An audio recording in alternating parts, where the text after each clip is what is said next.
बात की साबिर बलोच साहब से कि क्या ऐसी जल्दी हो गई है कि हुकूमत को लपेटने, असम्बलियों से इस्तीफे बाहर निकालने के लिए बातें चीतें शुरू हो गई हैं? कुछ हमें वजाहत तो कीजिए।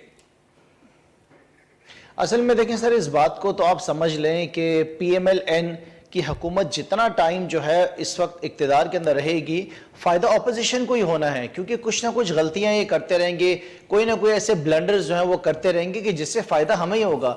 लेकिन सवाल ये है कि क्या हमने अपना ज़ाती मुफाद देखना है या हमने पाकिस्तान का मुफाद देखना है? पाकिस्तान को कितने खतरात हो रहे हैं, अंदरूनी खतरात कितने हो रहे हैं, जिस तरह की इनकी हरकतें हैं कि मतलब आप बताएं कि मुझे पार्लियामेंट की जिम्मेदारी क्या है? पार्लियामेंट का काम यह है कि उसने अवाम की फलाह बहबूद के लिए असेंबली के अंदर जो है वो कवानीन जो है वो पेश करने हैं, कानून साजी करनी है, और पार्लियामेंट का काम यह है कि उसने नेशनल इंटरेस्ट को जो वो प्रोटेक्ट करना है। ये यहाँ पर बैठ के पार्लियामान के अंदर एक ऐसे शख्स को प्रोटेक्ट कर रहे हैं, ऐसे शख्स को जो वो हीरो बनाने की कोशिश कर रहे हैं, जो कि दिन दिहाड़े बैठ के सुबह शाम कभी अफवाज पाकिस्तान को गालियां देता है, कभी वो सुप्रीम कोर्ट को तनकीद करता है। जिस शख्स के ऊपर 3 अरब रुपए की करप्शन के मनी लॉन्ड्रिंग के इल्जामात हैं, बेशुमार केसेस हैं, उसको 5 जजेस के पैनल ने कह दिया कि जनाब ना तो आप सादिक है ना तो अमीन है।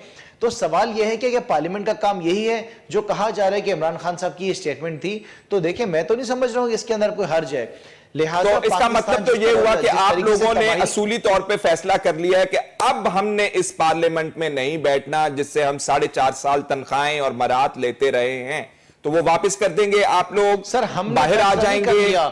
इस वक्त पाकिस्तान की तकरीबन हर सियासी जमात ने यह फैसला कर लिया है कि नवाज शरीफ की ये जमात पीएमएल-एन अब हमें पाकिस्तान में कबूल नहीं है।